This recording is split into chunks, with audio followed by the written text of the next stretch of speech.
All right, let's get right into this. I feel like I owe this video because I've never done a video like this. I feel like I owe it to my channel, to the viewers, and I feel like it's a very unique video and something and it's very good. So let me get into it. So I want to kind of talk about chivalry and things along that line. You know, and what I'm gonna start off by saying is, people talk about the idea of right and wrong. Well, you might not have the same idea as this person and right, wrong, and that person. I really do believe that most people know what's right and wrong. You know what I mean? That's called civilization and being civil. It's like when you don't know something is right or wrong, you talk about it and then you find out what's right or wrong. And I'll tell you right now, I don't like throwing it in people's face. I'm not the type to throw it in their face that do you want to talk to me about it? Because I'm right and you're wrong and I'll prove it to you and you'll accept it. I'm not trying to throw that in people's face, but I do believe that right and wrong has weight. If I'm wrong about something, and I have to deal with it, I understand. But sometimes when you're like, sometimes if you feel like you're right, like you did something the right way and something didn't go your way, you're unhappy about it and you voice it. By the way, this happens all the time. We're people. So I'm going to use a restaurant idea again with the hospitality industry. I will tell you a restaurant what do you call it? Euphemism or what? I don't know what you call it. The idea, this restaurant idea is that a customer who is unhappy versus a customer who's happy is 10 times as likely. That's what they say. I think he's 100 times as likely to tell people. When you're happy or content with something, you don't really think about it that much, Like if I go to a restaurant, somebody treats me very good, I'm like, wow, I might tell people. But if it's just normal, I'm happy, I do my thing. The thing is when people are upset, they like to talk about it. Oh, I'm upset, this shouldn't happen, that should happen, and whatnot. Right. But, again, going back to chivalry and stuff, and I don't know if you saw this coming, but I'm going to tie it into the whole Latin thing is that, first of all, as we know it of today, we think of chivalry as a very old concept, right? An old idea. And I told you, like Latin people, they look like the old Europeans. You can see my hair. Like, look how light my hair goes. Are you gonna really look at this? Is my real? Are you really gonna look at that and say this guy is not from Europe? You know what I mean? And you might say, yeah, but your eyes don't look like a typical white person's or Caucasians, right? Your hair's a little not exactly blonde. That's what Latin people look like. You ever see the old pictures of the Latin people, even the Latin pirates or the Latin conquistadors who used to travel to the Caribbean and Latin America? Have you ever seen their features? They are exactly like me, the facial hair and everything. That's what Latin people look like, even till today. Original Latin people look like that. Okay, so let's move forward with this. So yeah, again, I do tie chivalry into being Latin because I feel like Latin people in this world are the best gentlemen. And you'll say I'm being biased. I'm not gonna even talk about that. But I do feel like the old Latin people were the best in chivalry. Every time I think of a guy, like I think of Vlad the Impaler, Vlad Dracula from Romania. The Pope put him into a secret order of Christian knights that would pretty much defend Europe from the invading Ottoman army, because the Ottomans were, and to be very fair, the Ottomans were as far as history remembers, the Ottomans were the most powerful civilization representing Islam. Okay, anybody who tells you differently out of bias, it's fine, but I'm telling you, I'm a big history guy. Reality might, I don't care if it bites or not. I'm not saying it because of that. The Ottomans were the most powerful Islamic nation ever, okay? And they did threaten Europe, and they took over like all of the Islamic world pretty much. All of the Islamic world paid homage to the Ottomans, okay, at one time, or for centuries and centuries. So Europe didn't want them coming in. Vlad the Impaler was elected as a knight, a secret order of knights. He got his nobility back, even though he was kidnapped as a child by the Ottomans. He got his nobility back, and what did he do? All history says that Vlad the Impaler was the most effective defense in Europe. He was the most effective defensive military guy against the Ottomans. like he was the most effective. You know, he really discouraged them, and he had crazy battles with them.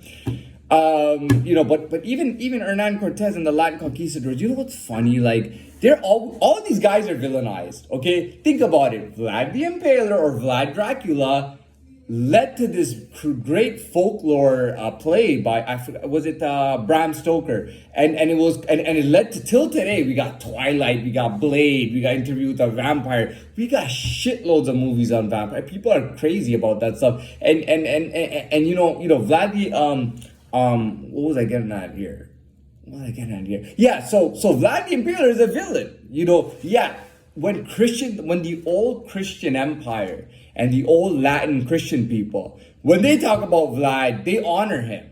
But who even identifies in this world anymore as old Latin people? I mean, unless it's in secret, because all old Latin people, like Latin people, especially the original old Latin people don't know where they live, who they are. They might have an idea of what they look like after they look at me. No, I'm kidding, but they might have an idea of what they look like, but mostly we don't know. But those are the people who will honor him and call him, you know, give him the honor of chivalry, give him the honor of being a gentleman, give him the honor of being this heroic knight for Christendom, right? That's Vlad the Impaler. Now let's move to Hernan Cortez and his conquistadors. Dude, these guys are villainized horribly villainized. Everybody says Cortez was a total evil dude. Yeah, Cortez was an evil dude, and all the conquistadors were evil. They always talk about it like that. You know, and whenever they do a documentary, even in a Western documentary, they always talk about Cortez was a horrible man. He was killing people. He was using trickery. He was conquering, and he was brutal, and he was a horrible, greedy man who was taking gold and all that. You know, but that's common. You know, all Latin people get villainized. I mean, they had Dracula.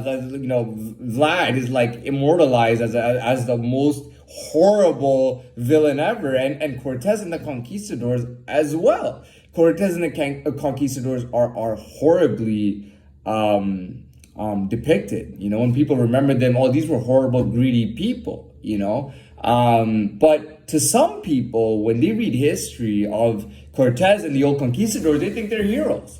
You know, they fought for for Christendom.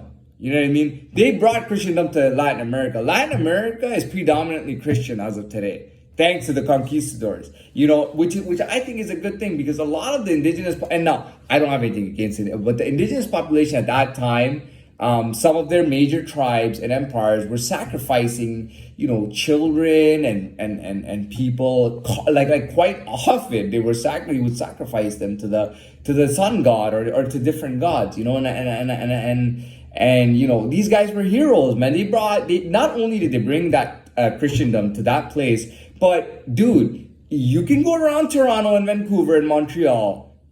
Be my guest. Tell me how many native people you spot. Okay, you go to the center city of any Latin American, I don't know about any Latin American country, but I've been to a few Latin American countries, including Colombia. Okay, I've been to Colombia. I saw indigenous people like crazy. I saw so many indigenous people and they looked like indigenous people, or a mix between indigenous and Latin, which is Latino, and I saw a lot of Latino people.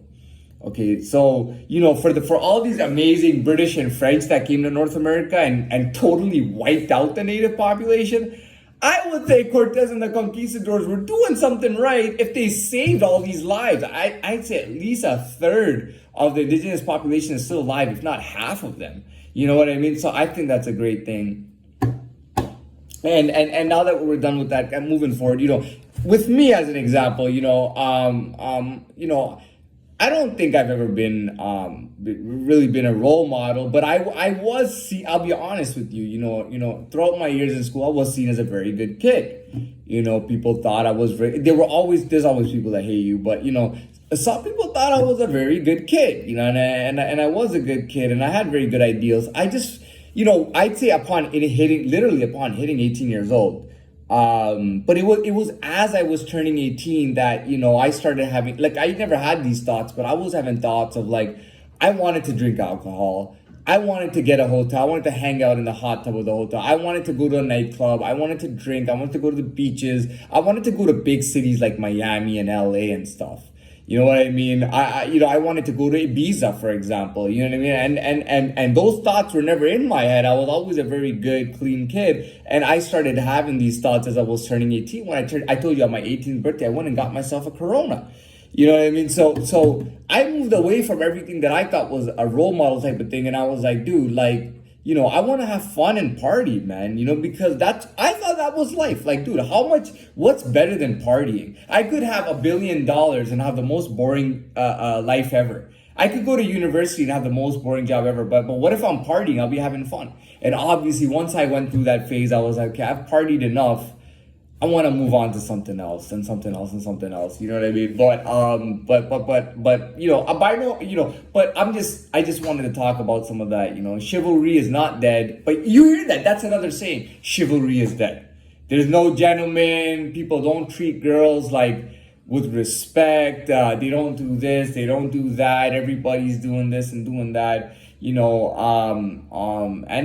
that said a lot, and you don't really see guys who are really, really doing stuff like that. I'm happy with who I am today because I know that I'm not at level 1 of who I was at anymore. I mean, that was pretty much the bottom of the barrel, it might not be rock bottom for other people, but it was rock bottom for me, you know what I mean? But I mean, it was necessary, I had to, I mean, that was the most correct thing to do, was to be, I started losing what I was talking about. That was the best thing to do. Oh yeah, as level 1, that was the best thing to do. To represent for myself and to hang on to myself. And today, to be at a higher point, I feel good about it. You know what I mean? It's not like, oh, I got crazy power and it's not like that. But it's just like it's good. It's good to be back to being in the world. It's good to get out of Rikers Island. It's good to be connected again. It's good to be in the world, and it's a good feeling. And it's even better to be at a higher point where I don't have and I trust myself. I have confidence in myself to rise to the occasion. When the stakes get a little higher, to deal with and to do well. Even if the stakes go higher, to still do well. When things get more challenging, to rise to the challenge. And I think that's part of being higher in my own persona and ego. Is there anything else that I wanted to talk about? Yeah, that's pretty much it. That's pretty much it. Right or wrong to me is a big deal, but it's not a big deal to everybody. And that's why sometimes I think Latin people are some of the best people in this world. They're probably the best, some of the most gentlemen and chivalrous and respected people in the world. So anyways, I'm done with this now. Enjoy the video.